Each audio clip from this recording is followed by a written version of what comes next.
Actualité du week-end dans le même sillage puisque nous en parlons. Il s'agit des nombreuses restrictions en République de Guinée. Le mouvement syndical a décidé de rentrer en conclave en convoquant une rencontre le mardi, c'est-à-dire demain, le mardi. Il y aura une rencontre du mouvement syndical suite à l'arrestation du secrétaire général du syndicat de la presse privée, Sékou Pendensa. 72 heures ont été observées. Ils avaient demandé sa libération immédiate et que si cela n'était pas fait, ils allaient rentrer en conclave et cela est déjà prévu et l'annonce a été faite ce week-end. Aïchou? Oui, aujourd'hui, on se rend compte que les principales centrales syndicales du pays ont décidé de se mettre en bloc pour, dit-il, défendre le camarade, bon, mon collègue, hein, parce que comme camarade, c'est comme mon confrère Pendessa qui a été arrêté depuis, si je me rappelle, depuis le 22 décembre dernier, qui est à la maison centrale. Alors, demain, ce qui est prévu, c'est une assemblée générale. Une assemblée générale où ils appellent, tous les syndicats appellent ceux de l'intérieur à aussi tenir tous les travailleurs, secteur privé, tout le monde est convié à la Bourse du Travail demain pour prendre les décisions idoines parce que je pense que demain, des actions fortes vont être menées par le syndicat. Soit, je pense, hein, je pèse bien mes mots, peut-être que demain, on aura ici un syndicat qui viendra nous expliquer un peu les contours parce que j'ai commencé à rentrer en contact, mais c'est un peu compliqué parce qu'ils me disent que d'attendre demain après l'Assemblée générale. Donc, c'est sûr que je pense que le bras de fer entre le gouvernement et le syndicat va être encore plus dur dans le sens où le prix des denrées alimentaires vient se rajouter dessus parce qu'ils disent que le gouvernement n'a pas respecté les engagements tenus en novembre dernier.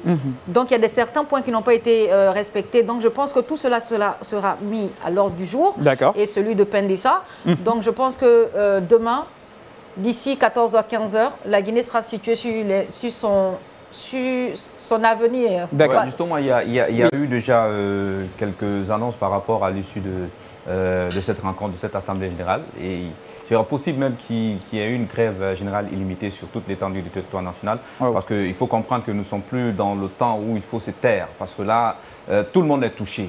Donc, tous les secteurs sont touchés. Aujourd'hui, avant, on parlait que de la presse et on parlait de l'Internet, mais aujourd'hui, tous les secteurs sont touchés. Et si ça arrive à ce niveau, je pense que les travailleurs et travailleuses de la Guinée, que ce soit ici à Conakry ou à l'intérieur du pays, vont s'impliquer dans ce combat. Et je pense que, bon, moi, je ne souhaite pas, je ne vois pas une Guinée qui rentre justement dans cette phase je dirais pas guerre, ou dans cette phase de revendication jusqu'à un certain niveau.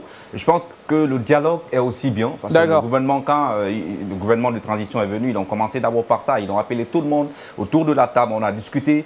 Et si maintenant on est face à des problèmes, je pense qu'ils devaient aussi appeler, écouter tout le monde et trouver une solution. D'accord, écouter tout le monde, trouver une solution. Yacine, tu penses aussi qu'on se dirige vers une crise, un mouvement de grève générale, c'est possible? On ne se dirige pas vers une crise, je ne pense pas, parce qu'on est déjà dans la crise. On se dirige vers quelque chose lorsqu'on n'y est pas. Aujourd'hui, on est dans la crise depuis combien de temps? Depuis que le Seigneur est arrivé.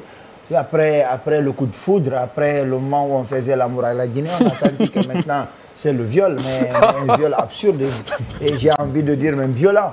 Alors, je m'attends à des syndicalistes réalistes, parce que... Réalistes? Oui, parce que souvent, on voit le monde syndical divisé, chacun tirant la couverture sur lui. Mais aujourd'hui, la situation de la presse, qui est devenue une situation assez compliquée. Vous savez, la presse traverse une période, la situation c'est comme les testicules du chien. Ce n'est ni devant ni derrière. Aujourd'hui, on ne connaît pas la vraie situation de la presse. Mais ce qui est arrivé à la presse, c'est aussi parce que quand les premières offensives contre la presse ont été lancées, il y en a qui ont applaudi. Il y en a qui étaient contents. Quand on a commencé à nous martyriser, à nous faire des choses, on était plus dans la concurrence que dans... Non, c'est pas la concurrence, c'était dans la méchanceté. Parce que d'autres n'étaient pas touchés par voilà, le fait ils étaient contents, ils disent non, c'est bon, ils ont pensé qu'ils pouvaient recruter tout le monde. Voilà, ils n'ont qu'à voir ça, ils vont lire l'heure.